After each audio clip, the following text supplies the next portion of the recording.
Cheggedy 1, Cheggedy 2. Nice. Doing influencer now. I just want you to share a few tips for upcoming DJs with this. So, right, how many tips have I given now? 2. Given 2, you've said about The selector, yeah. The first one, consistency. Can't even Or remember. know when to play. Nah, I said something else. I can't remember, you have to go through the footage. But what I didn't say was, another tip for DJs I would say is try your best, to not mix vocals with vocals. If you mix a vocal with a vocal and you're beat matching the vocals, then what happens? It's almost like if you're talking and I'm talking, then you can't hear what's being said because we're both talking. That's what mixing vocals is like. It's a clash of vocals. So I would say, try your best to not do that. I didn't even know that. I didn't think of that, you know. Yeah. It's like obviously, if we're both talking at the same time, then you know what I mean. Yeah. You got some people singing one part and other people sing. It's a mess. Yeah. Well, So stylistically, you gotta just not do that. What is the actual definition of clanging? Is when actually that is kind of clanging too. Okay. Technically that is. But what you would say is when the beat is off. So, you know, if you're trying to beat match and then one is faster than the other, one slower than the other, then it sounds like a mess. All right. So one thing I've noticed, and then we can actually wrap this one up.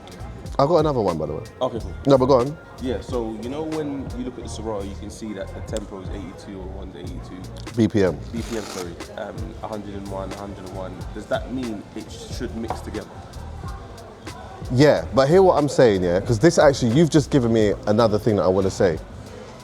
Like, just because it what happens is that a lot of people are mixing. This is a tip. Try to mix with your ear and not your eyes. Yeah? Mix with your ear and not your eyes. Too much times people are looking at numbers and they're trying to just match it by the number. Don't do that. Match it by the ear. Sometimes the number is off. Yeah? You have to go with what you can actually hear. And while I'm here, I'll say this too as like just a sort of a little light pivot vibe, is that try your best to not constantly look at the screen. If you're using Serato and you're using your laptop and whatnot, like naturally you're gonna need to look at it for whatever it is you need to look at it for, but try not to use that as a thing that you're constantly staring at. I think as well, a good thing that DJs are doing now, is they are like doing mixes and putting them on Instagram, TikTok, and all of these type of things, which I think is good.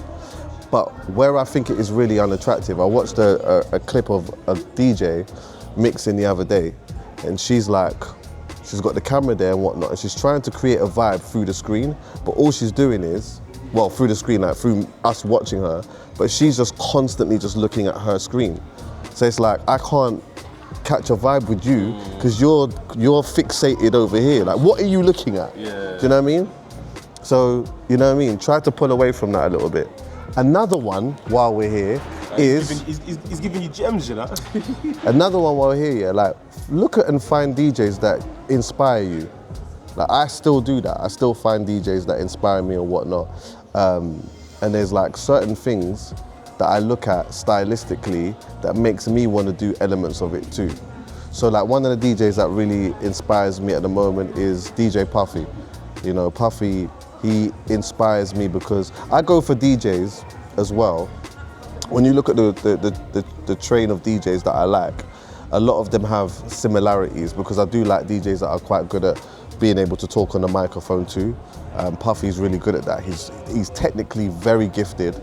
You know, he could put a microphone down and scratch the hell out of a tune and do all these kind of sick mashups and whatever else. But also he's really good at speaking on the microphone, being very clear, commanding the crowd and whatnot, and merging the two together. Shawnee B is another one who really inspires me in the way that he's able to, like, you know, select songs, put tunes together and whatnot, but also talk to a crowd. And also, you know, as if you watch the way that I play, you will notice that not only do I have elements of that, but you will see a lot of sound system culture in my style too. So I mainly play R&B, and I can play everything else, but I mix in sound system culture in the way that they play within R&B.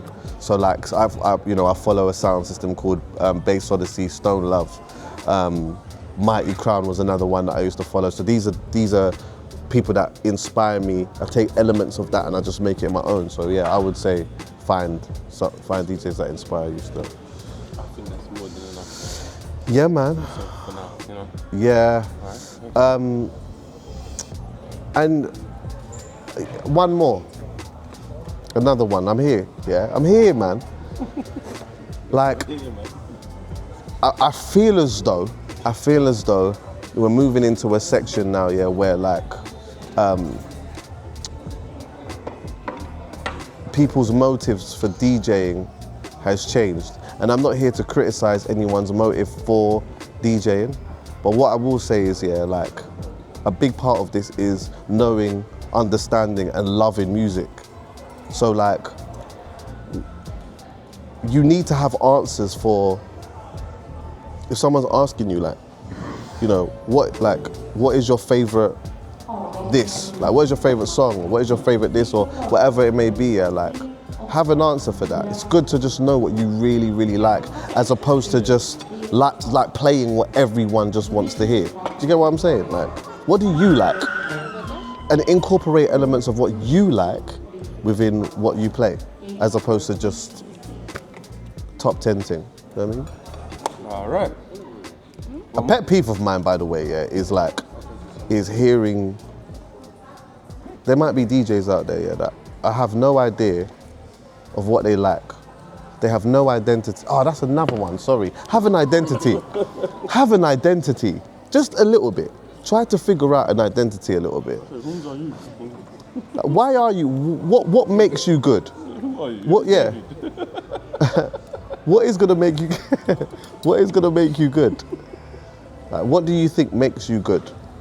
But shit, I lost my train of thought here. There'll be certain DJs that I meet, yeah,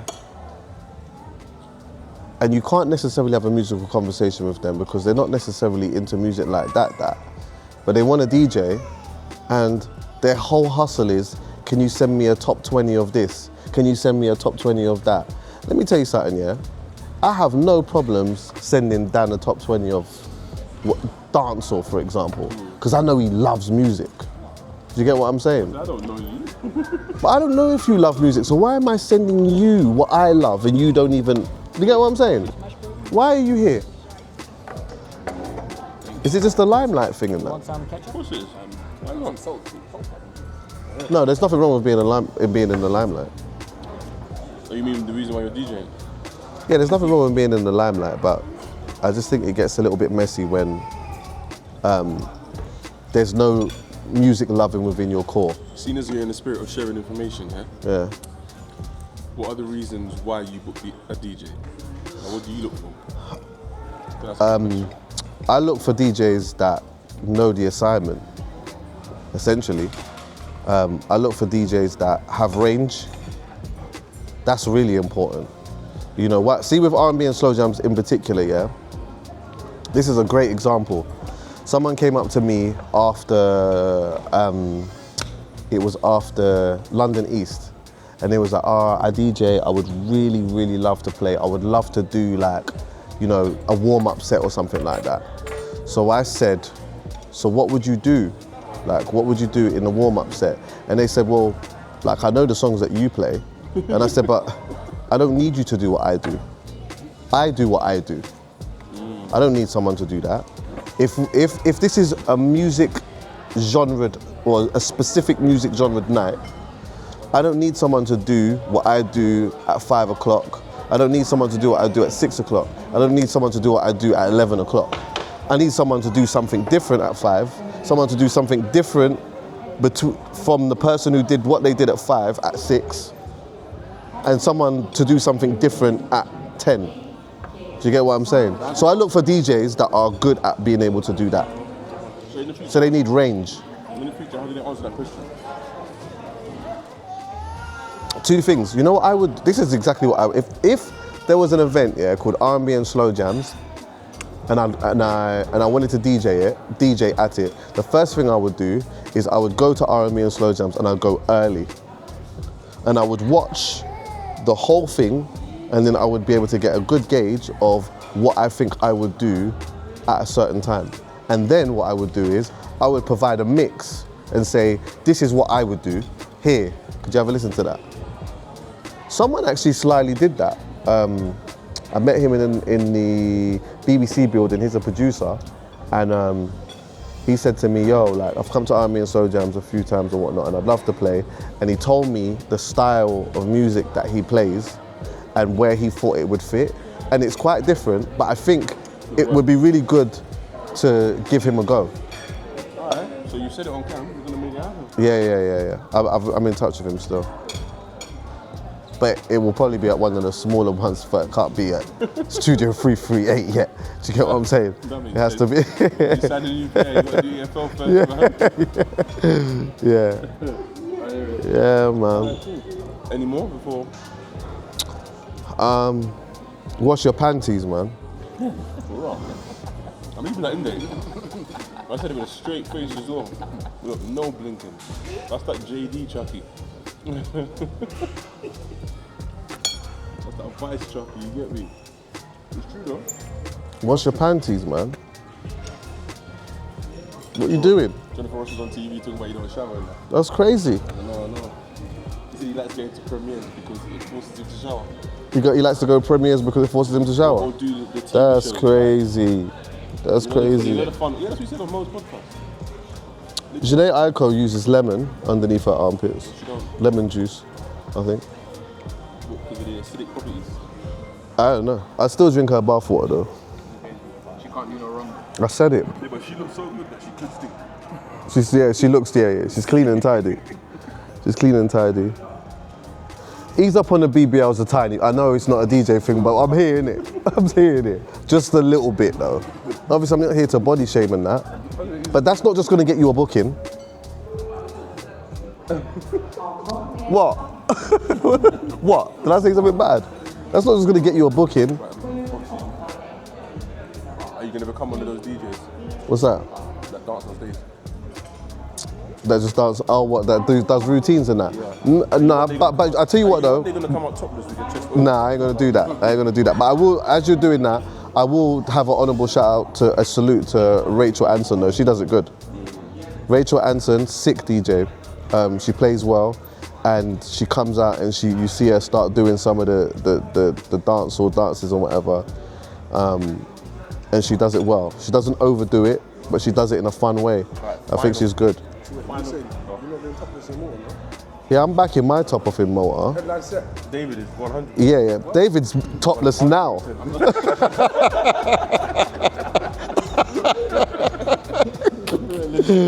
Hey, I see David at the airport in pants. That he was.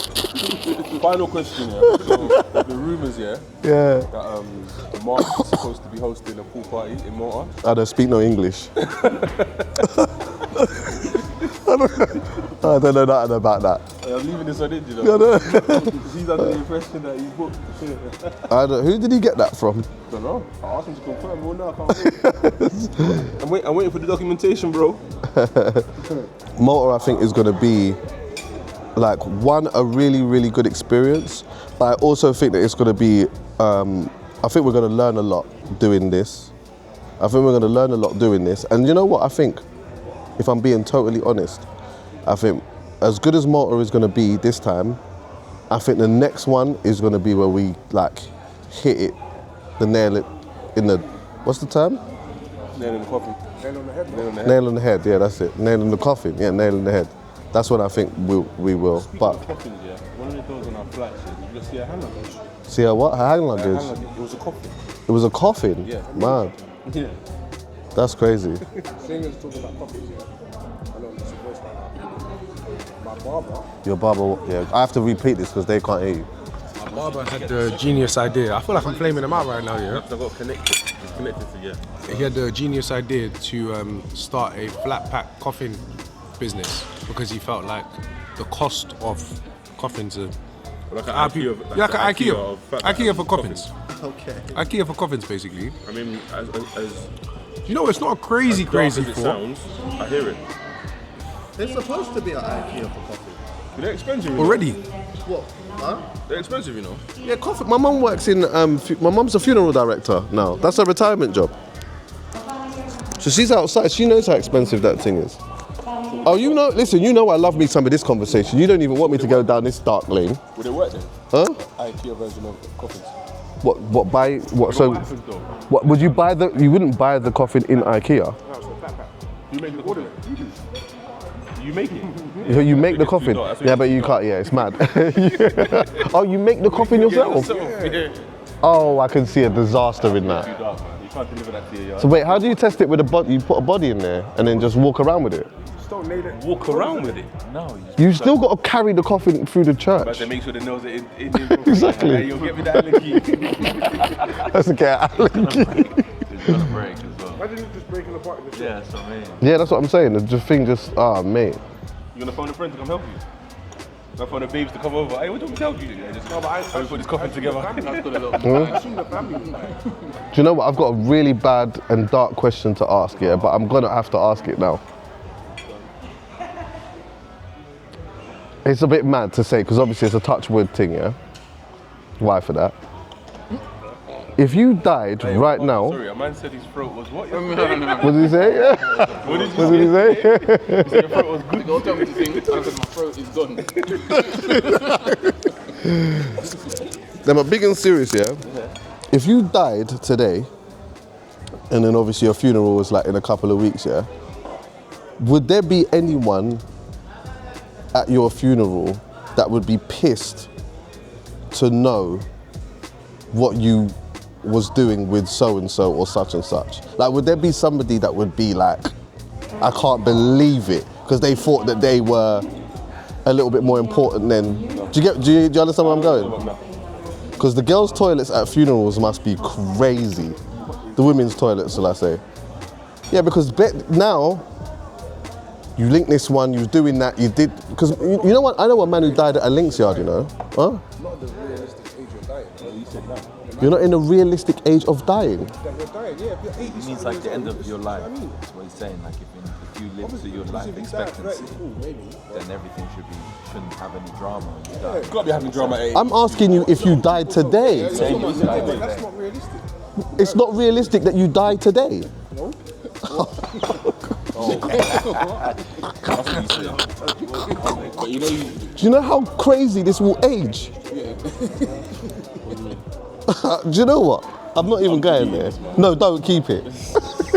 But just, yeah. Anyway, I know a man who died at a links yard. What? Yeah. He died at a links yard. Well, that's different though. Was he cheating? Yes. That's different though. That's a man that's cheating. That's crazy though. Yeah, it is. The missus found out. See, this is what I'm saying about you. See, some people, you don't say, "Oh, just get over it." Nah, man. There's certain type of violation you can't get over that. Can't get over that. Imagine losing your husband because he was at his links yard. To be fair, I asked a question that no one was ever going to say yeah to. She's buying him the flat pack coffin. Yeah, exactly. And also, this was about DJ. He's getting cremated, man. He's getting cremated. Yeah, I can't lie. This was about DJing, by the way. This is B-roll. Yeah, obviously. Yeah, exactly. Dan's here, by the way. You can see something. What do you want me to say? Oh, Sometimes you can just. sometimes you can just drop a song. It doesn't have to mix. You could just drop it. What do you want me to You have to tell hold me? the mic with that. Hold on, mate, with what? When you cue a song, I've noticed there's a lot of DJs that don't speak on the mic as opposed to the DJs that do speak on the mic. So when it comes to cueing a song, it would not be easier for the DJs who do speak on the mic to drop a random song as opposed to those who don't. Yeah. Yeah, because it would just look random in their mix. Yeah, because it has to. Oh, yeah, I know what you mean. Yeah, I guess so. Yeah, do you know what? I actually drop a song from the start because sometimes it's punchier. Say like an easy example is Confessions. Boom, do, do, do, do, do, do. yeah, As soon as it drops, it has that. Do you get what I'm saying? And I like that. That's why you got to study music as well. Man. Even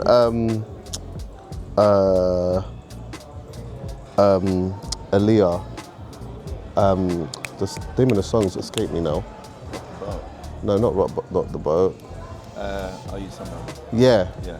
It's like the way that Drops, the way that it drops. Yeah. Yeah, it's like from the immediate get-go, the drum, the sound, whatever, it just has an immediate hit to it. Other tunes, it's nicer to just mix in. Who's your favourite producer? Like, what's your favourite beat? Not song, beat. I always hate when people ask DJs that you got to be specific to genres. Okay. Yeah. Do you know what I mean? Because if it was like Yeah. to a producer, it's like Quincy Jones. Yeah, Quincy, of course. But you know what? Yeah, if I say like one song. so for me, I love obviously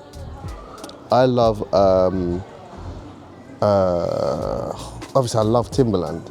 I think Timbaland's beats are just insanity. I think his beats are just, but also rap-wise, Just Blaze. I love Just Blaze beats because I think his beats are just like, they're so, I love the instrumentation that he uses in it, even though it still sounds or whatever. He just makes it just sounds Timbo. So he didn't say one beat though. Of Timbo's. I mean, it's not necessarily your favourite. Oh my God, one man. that you like. One of my favorite, I love his production on More Than a Woman. His production on More Than a Woman is bonkers. I really like Brian Michael Cox. He's a really good producer and a writer. Can you give us a song? Walked Out of Heaven. Oh, okay. I just think he's cold. I think he's very, very cold. Let me throw a spanner in the works. Yeah, grime one. Grime producer, Or grime beat. What's your favourite? Creeper. There's a grime rhythm called Creeper. Love that. Danny Weed. Yeah. Old school. Danny Weed, man. That was definitely made on a PS1. Yeah. I like the ice rink rhythm. Yeah. Do you remember that? Yeah. All in one. Kano. Kano was mad on that.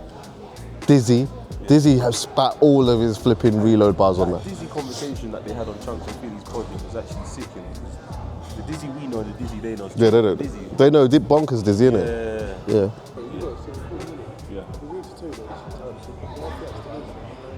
I don't want to interrupt you.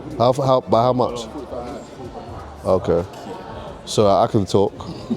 You're just gonna have to edit. You're gonna have to edit.